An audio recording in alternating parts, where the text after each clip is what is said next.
తప్పదు జీవితంలో. ఆ వాహనం అనేది ప్రమాదపడితం కాకూడదు. మనము 100 సంవత్సరాల జీవితాంచే పరిస్థితుల్లో బలవంతమైన మరణాలతో ఈ రోజు గణాంకాలు చూసినట్లయితే రోడ్డు ప్రమాదాలు ఎంత ప్రమాదకరంగా ఉన్నాయో లేటెస్ట్ సర్వే కూడా తెలియజేస్తుంది. అందులో భాగంగా ఈరోజు వారోత్సవాలను మాసోత్సవాలకు మార్చడం జరిగింది.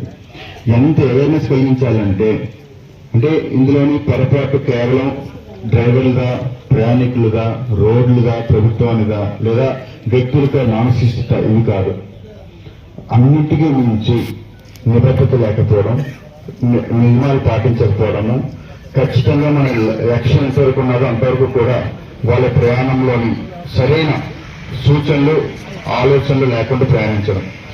నేను గమనించింది ఏంటంటే లేటెస్ట్ గా 4 ఉదాహరణ చెప్తాను చూడండి.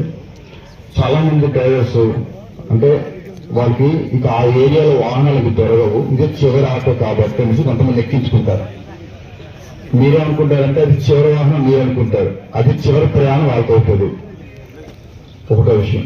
రెండోది, విద్యార్థులు చాలా మంది ఏం చేస్తారంటే ఒకే దగ్గర గుమ్ముగురు. నేను కూడా ఆటో పైన కూర్చుని ప్రయాణం చేసిన 2 times చూశాను.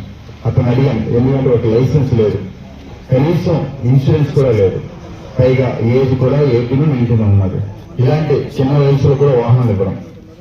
మూడోది ఏంటంటే ప్రభుత్వం సంబంధించి ఎప్పటికప్పుడు రెన్యువల్ చేసుకోవడము, ఆ ఇన్సూరెన్స్ తర్వాత వారికి సంబంధించిన ఏవైతే పత్రాలు ఉంటాయో, ఎవరైనా బ్రేక్ ఇన్సూరెన్స్ ఆపినప్పుడు స్పష్టంగా ప్రయాణం చేయడము మరియు ఆ వాహనాలు నడపడం.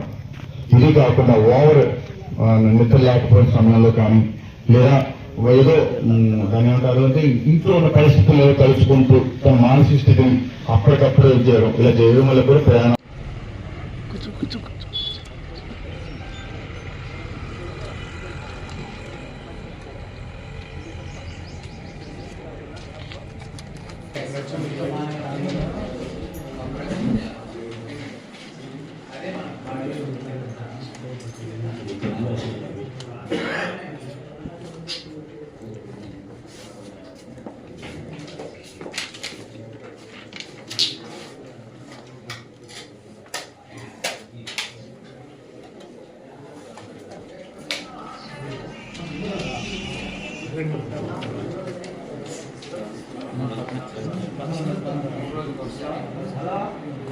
హెడేక్ వస్తుందా?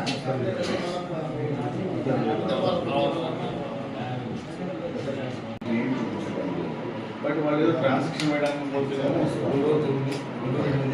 5-3-6 అట్లా టికెట్ రిజిస్టర్ ఇస్తారు.